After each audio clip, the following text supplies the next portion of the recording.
당시 술판은 아니었다는 김영환 지사의 해명에 대해 야당 도의원이 공개 반박을 주장하고 나섰습니다. 논란이 새 국면에 들어갔습니다. 충북 영재고 입지 선정과 관련해 김영환 지사의 과거 약속도 도마에 올랐습니다. 항의 방문한 진천 지역 주민들이 집회를 예고했습니다. 전세자금 대출을 악용한 불법 사기 대출이 연쇄 범행으로 이어지고 있습니다. 사기 피해자가 똑같은 수법의 사기 브로커로 변신했다가 구속됐습니다. 조치원읍 행정복지센터에서 또 칼부림이 나는 등 도를 넘는 악성 민원이 근절되지 않고 있습니다. 공무원들이 피해 대책을 호소하고 나섰습니다. 네, 시청자 여러분 안녕하십니까? 계속해서 MBC 뉴스투데이 충북입니다.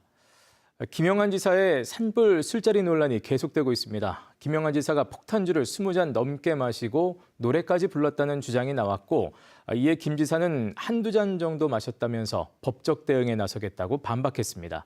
김대웅 기자입니다. 지난달 30일 김영환 충북지사가 청년들과 간담회에 참석했습니다. 김영환 지사가 건배사를 하는 듯 일어서 있고 주변 청년들도 술잔을 들고 있습니다. 김 지사는 곧이어 시민단체 회원들이 모인 바로 옆자리로 옮기는데 빈 술병과 술잔들이 가득합니다. 같은 시각 40km 떨어진 인근 지역에서 밤샘 산불 진화 작업을 벌이고 있어 부적절한 처신이라는 비판이 나왔습니다. 더불어민주당 박진희 충북도 의원은 이날 김 지사가 소주와 맥주를 섞은 폭탄주를 20잔 넘게 마셨다는 동석자들의 발언이 있었다고 공개석상에서 주장했습니다. 술잔을 입에만 가져다 댔을 뿐 마시지 않았다는 기존 해명과는 완전히 다른 내용입니다. 김 지사가 취기에 노래까지 불렀다는 증언도 나왔습니다. 빠르게 마신 탓인지 얼굴은 심하게 붉었고 취기에 흥겹게 부른 노래는 2곡이나 된다고 합니다. 하지만 당시 자리를 마련한 충주의 시민단체 대표와 술집 운영자는 김 지사가 폭탄주를 20잔이나 마신 것은 보지 못했다고 반박했습니다. CCTV 화면을 공개하고 싶지만 일주일 이상 지난 영상이라 이미 지워졌다고 밝혔습니다. 건배를 하시고 입에 대셨는데 그게 목으로 넘어갔는지 안 넘어갔는지까지는 제가 확인이 안 되지만 건배 제의를 하는 거는 봤고요. 윤홍창 충청북도 대변인은 처음에 술을 마시지 않았다고 부인한 건 참모들의 실수였다면서 김 지사가 한두 잔 정도의 술을 마셨다고 밝혔습니다. 하지만 폭탄주를 20잔 마셨다는 건 야당의 흑색 선전이고 노래는 민중가요인 서울로 가는 길을 불렀다고 해명했습니다. 다만 진화 작업을 벌이던 소방관과 공무원, 주민을 생각하면 술을 마시거나 노래를 불러서는 안 됐다고 사과했습니다. 김영환 지사는 페이스북에 글을 올려 충북도민과 자신의 명예를 위해 사법적 판단을 구하겠다고 밝혔습니다. 이것은 도지사와 충북도민의 명예를 실추시키는 거짓 선동입니다. 도민과 도지사의 명예를 위해 사법적 판단을 구하고자 합니다. 이와 관련해 문제를 제기한 박진희 도의원은 자신의 주장을 입증할 증거를 조만간 공개하겠다고 밝혔습니다. MBC 뉴스 김대웅입니다. 네, 한편 AI 영재고 관련해 김영환 지사를 항의 방문한 주민들이 도청 입구에서 가로막혀 소란이 벌어졌습니다. AI 영재고 유치에 실패한 지역 주민들의 반발이 시작된 건데요. 충북 혁신도시에 영재고를 유치하겠다는 김영환 지사의 과거 말이 빌미가 됐습니다. 보도에 이지현 기자입니다. 충북도청 본관 현관. 지사실로 향하던 주민들이 직원들과 대치했습니다. 김영환 지사에게 질의서를 전달하겠다는 주민들을 청원 경찰이 못 들어가게 막아선 겁니다. 목소리도 커졌습니다. 이건 지금 호미로 막을 일을 가래로도 못 막게 이렇게 지금 돼가고 있는 거라고 이게. 일을 크게 벌리는 거라고. 아니 이거 전달하고 오겠다는데. 이들은 영재고 유치에 앞장섰던 진천 지역 주민 대표들. 청주 오송이 AI 바이오 영재고 입지로 낙점되자 항의하러 왔습니다. 충청북도의 입지 결정 발표 3주 만입니다. 지난해 5월 지방선거를 앞두고 진천에 AI 영재고를 유치하겠다던 김 지사의 과거 말이 반발의 빌미가 됐습니다. AI 고등학교를 이곳 진천으로 대체하고 약속을 어긴 것도 문제지만 이렇다 할 해명도 없었고 대신 주민들을 만나겠다더니 당장 이행되지도 않았다며 기다리다 못해 직접 찾아왔습니다. 우리가 임의를 잡은 게 아니고 도에서 날짜를 잡아서 했는데 그것을 도에서 일방적으로 도지사 일정이 안 된다.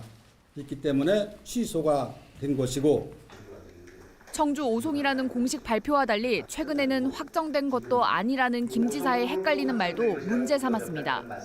면피성 발언으로 희망 고문 그만하라고 꼬집었습니다. 중부 하군 군민에게 더 이상 희망 고문한 일이 없도록 명확한 입장을 밝혀라. 충청북도는 실무진선에서 면담 일정을 조율하다 혼선이 생긴 것 같다고 해명한 가운데 주민들은 반발 수위를 높여 조만간 대규모 집회로 대응을 예고했습니다. MBC 뉴스 이지연입니다. 청주 지역 대형마트 의무 휴업일 변경 절차가 사실상 마무리됐습니다. 청주시는 어제 비공개로 열린 유통업 상생발전협의회에서 참석위원 대부분이 대형마트 의무 휴업일을 일요일에서 수요일로 변경하는 것에 찬성했다며 추가 의견을 수렴해 평일 변경 여부를 최종 결정하겠다고 발표했습니다. 한편 비슷한 시각 민주노총 마태산업노조는 회의장 밖에서 집회를 열고 노동자들의 일요일을 빼앗아가는 이범석 청주시장을 심판하겠다고 규탄했습니다. 현존하는 금속 활자 인쇄본 가운데 가장 오래된 직지 심체 요절 원본이 50년 만에 일반에 공개됩니다. 프랑스 국립도서관은 오는 7월 16일까지 열리는 인쇄하다 구텐베르크의 유럽 전시에서 직지를 선보인다고 밝혔습니다. 평소 수장고에 보관하는 직지가 일반에 공개되는 것은 지난 1973년 이후 처음입니다. 직지의 정확한 명칭은 백운화상 초록불조 직지 심체 요절로 고려 우왕 시절인 1377년 청주 흥덕사에서 금속 활자로 간행됐습니다. 이범석 청주시장은 직지 간행도시인 청주시 대표로 이 전시회 공식 행사에 참석해 축사했습니다. 전세자금 대출 상품을 악용한 불법 사기 대출이 연쇄 범행으로 이어지고 있습니다. 사기 대출 피해자가 자신이 당한 수법 그대로 급전이 필요한 또 다른 피해자를 찾아 범행을 저지르다 경찰에 붙잡혔습니다. 이채연 기자가 보도합니다. SNS에 게시된 광고 글입니다. 수천만 원이 찍힌 통장 내역과 함께 손님을 구한다는 문구가 적혀 있습니다.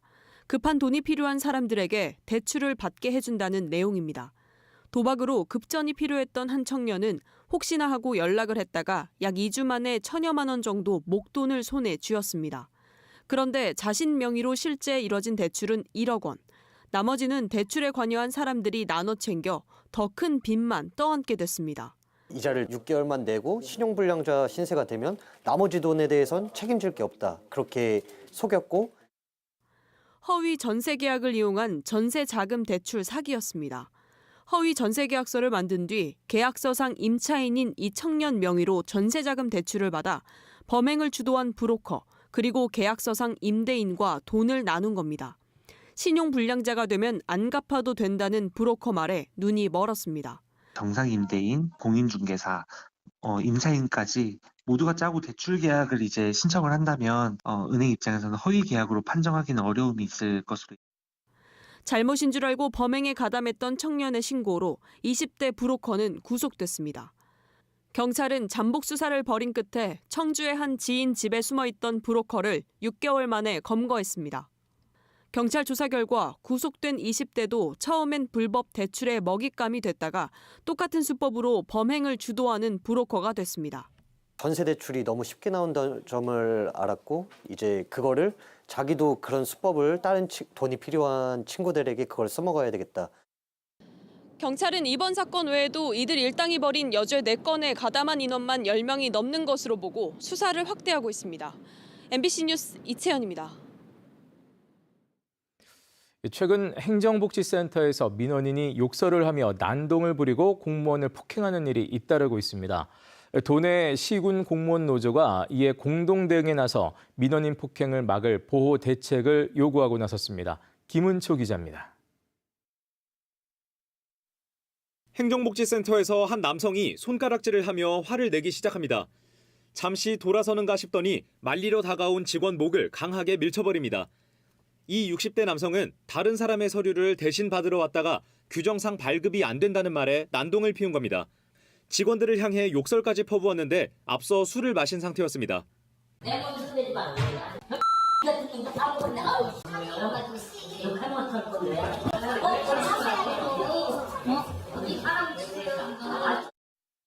이틀 전에는 보은읍 행정복지센터에서도 술을 마신 60대 민원인이 직원에게 주먹을 휘둘렀습니다. 신분증이 없어서 서류 발급이 안 돼 돌려보냈는데 다시 찾아와 폭행한 겁니다.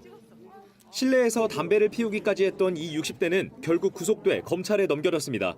신분증이 없는 관계로 돌려보냈는데 제 차 오후에 찾아와서 난동을 피우고 그럴 때 많은 회의감도 느끼고. 민원인 폭행이 잇따르자 도내 공무원 노동조합이 기자회견을 열고 공동 대응에 나섰습니다. 재발 방지를 위해서라도 엄벌이 필요하다며 경찰에 탄원서도 냈습니다. 폭력행위마저 우야무야 넘어가 버린다면 다음은 어떤 일이 벌어질까요? 이거보다 더 심한 것 발생할 수 있다는 거죠. 충청북도와 보은군을 제외한 도내 각 시군에서 민원인 폭행으로부터 공무원을 보호하는 조례가 제정됐지만 대부분 구체적 규정은 마련되지 않은 상황. 노조는 민원인 폭행 사건이 벌어지면 공무원 개인이 아닌 기관 차원에서 대응에 나서야 한다고도 요구했습니다. 민원 범죄에 대한 기관 주도 처벌과 피해자 보호, 노사 공동 대응 체계 구축 등 민원 범죄를 근절하기 위한. 한편 공무원 노조가 기자회견을 한 몇 시간 뒤 인접한 세종시 조치원읍 행정복지센터에서는 민원인이 흉기를 휘둘러 공무원 2명이 다치기도 했습니다. MBC 뉴스 김우초입니다. 2년 연속 인구가 감소한 충청북도가 파격적인 출산 육아 지원책을 내놨습니다. 3년 동안 1조 원 넘게 예산을 투입해 합계 출산율 전국 1위, 순유입, 누적 5만 명을 만들겠다고 발표했는데요. 실제로는 대폭 축소됐던 출산 육아 수당과는 다르게 진행될까요? 정재영 기자가 보도합니다. 충북도 내 가임기 여성이 낳을 것으로 기대되는 평균 출생아 수, 즉 합계 출산율은 지난해 0.87명이었습니다. 유출 인구를 뺀 순유입 인구는 연간 5천 명을 기록했고 등록 외국인 수는 4만 1천여 명이었습니다. 충북의 목표는 앞으로 3년 동안 합계 출산율 1.12명 이상, 순유입 인구 4만 5천 명, 등록 외국인은 1만 8천여 명 늘리는 것입니다. 이를 위한 100가지 정책은 크게 출산 육아 지원과 인구 유입으로 나눌 수 있습니다. 먼저 출산 육아의 주요 사업으로는 대중교통 무료와 우대 금융상품 등 임산부 예우조례 제정과 고위험 산모 실시간 건강 모니터링, 의료비 후불제 임산부 확대 적용 등이 꼽힙니다. 자정까지 운영하는 야간 어린이집과 24시간 시간제 보육 서비스 도입, 1호 남성 육아휴직자 배출기업 지원에 찾아가는 육아 자문 등도 포함됐습니다. 소득 기준으로 제한하는 난임 치료 지원을 전체 가구로 넓히고 난임 우울증 상담센터 운영, 미혼 여성을 위한 난자 냉동 시술비 지원도 추진합니다. 미혼 여성분들이 좀 가입력이 좀 젊은 상황에서 있지만 결혼할 여건이 안 되는 상황에서 고민을 하는 여성들한테 전국 최초로 이것도 시범적으로 할 계획으로 있고요. 인구 유입 정책도 파격적입니다. 인구 유출을 막기 위한 원인 조사를 벌여 특히 수도권으로 간 젊은 여성 대상 대면 설문을 진행할 계획입니다. 1제곱미터당 900원 수준의 귀농인 농지 임대 확대와 출향 민 귀향 장려는 기본.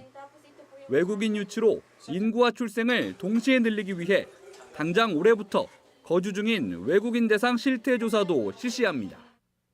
관리를 위해 도내 3개뿐인 외국인 지원센터의 확대를 검토하고 있습니다. 일단 지원센터를 통해서 외국인 관리가 되고 있고요. 그리고 또 저희가 각종 비자 제도라든지 제도 종합적으로 좀 안전한 체제에서 외국인 등록 인구가 늘어날 수 있도록 지원책이나 또 관리 방안을 좀 다각적으로 만들고 있다. 목표 달성을 위해 필요한 예산은 3년간 1조 3,700억 원. 주요 사업 상당수가 정부 도움을 받거나 관련 업계의 협조가 필수적인 데다 지원 대상과 규모가 작은 사업도 많아 도민 체감까지 이어질지는 미지수입니다. 충청북도는 달성이 결코 쉽지 않은 목표지만 전력을 다하면 성과가 있을 것이라고 밝혔습니다. MBC 뉴스 정재영입니다. 레미콘 납품 단가 조정 무산으로 차질을 빚었던 레미콘 공급이 14일 만에 정상화됩니다. 대한건설협회 충청북도회는 어제 청주 레미콘 협의회 등 관련 단체들과 레미콘 납품 단가를 1루베당 78,700원에서 95,500원으로 14.9% 인상하고 운송 비용도 15.1% 올리기로 합의했습니다. 이에 따라 지난달 30일부터 차질을 빚었던 레미콘 생산과 운반도 오늘부터 정상화됩니다. 한편 레미콘 공급이 차질을 빚으면서 청주 지역에서는 아파트 현장 2곳과 공동주택, 공공건설공사가 수일째 중단되기도 했습니다. 옥천군을 비롯한 산불 특별 재난 지역의 지적 측량 수수료가 2년 동안 감면됩니다. 국토교통부는 산불 피해 지역 주민들의 복구 비용 부담을 덜기 위해 특별 재난 지역 선포일로부터 2년 동안 주택이나 농축산, 상업시설은 지적 측량 수수료 전액을 면제하고 그 외 토지는 50%를 감면하기로 했습니다. 정부는 이번 강릉 대형 산불에 앞서 지난 5일 옥천과 대전 서구, 충남 홍성 등 10개 시군구를 산불 특별 재난 지역으로 선포했습니다.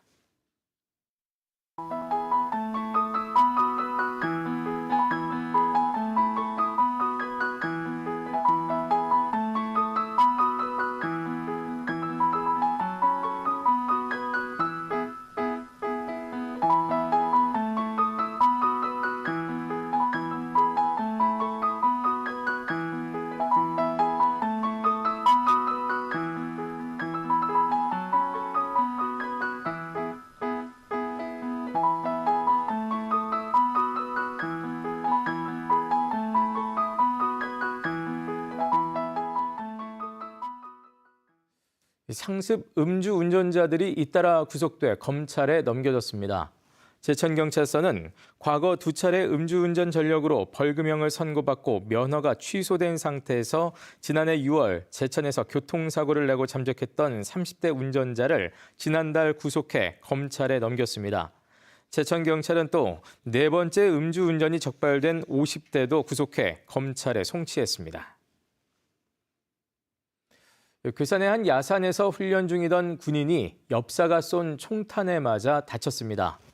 괴산경찰서는 그젯밤 11시쯤 괴산군 청천면의 한 야산에서 훈련 중이던 육군 모 부대 소속 일병에게 엽총을 쏴 다치게 한 혐의로 60대 남성을 입건했습니다. 군인은 얼굴 부위를 다쳐 병원으로 옮겨졌고 생명에는 지장이 없는 것으로 알려졌습니다. 총을 쏜 엽사는 야생동물로 오인했다고 진술한 것으로 전해졌으며 경찰은 유해조수 구해재단 소속이 아닌 엽사가 엽총을 소지하게 된 경위를 조사하고 있습니다. 청주시가 우암산 둘레길 데크 공사를 긴급 입찰 공고로 진행하자 시민사회단체들이 반발하고 나섰습니다. 충북시민사회단체 연대회의는 보도자료를 통해 시민단체들이 우암산 둘레길 현장 조사와 여론조사를 제안한 다음 날인 그제 청주시가 긴급 데크 공사 입찰 공고를 냈다며 청주 시민사회와 전혀 대화할 생각이 없음을 보여주는 것이라고 비판했습니다. 시민단체는 이어 합리적인 제안을 무시하고 일방적으로 추진하는 사업은 시민 동의를 얻기 어렵다며 입찰 공고를 중단하라고 촉구했습니다. 정부나 충청북도의 출산 육아수당과 별도로 옥천군이 산후조리 비용 100만 원을 지원합니다. 옥천군은 민선 8기 공약인 산후조리 비용 지원 예산 1억 원을 편성해 다음 달부터 1년 이상 옥천에 거주한 모든 출산 가정에 현금 100만 원을 지원하는 자체 출산 정책을 시행합니다. 이는 앞서 올해 출산한 모든 가정에도 소급 적용됩니다. 한편 지난해까지 월 20만 원에서 25만 원씩 최장 20개월 동안 지원하던 옥천군의 자체 출산 지원 정책은 충청북도의 출산 육아수당과 통합돼 폐지됐습니다. 옥천군이 지역화폐 결제에 따른 수수료까지 일부 지원합니다. 옥천군은 지역화폐 활성화와 소상공인 수수료 부담 완화를 위해 향수 OK카드 2,200여 가맹점을 대상으로 업체당 최고 50만 원의 수수료를 가맹점주의 OK향수카드 캐시백으로 지급합니다. 네, 뉴스를 마칩니다. 고맙습니다.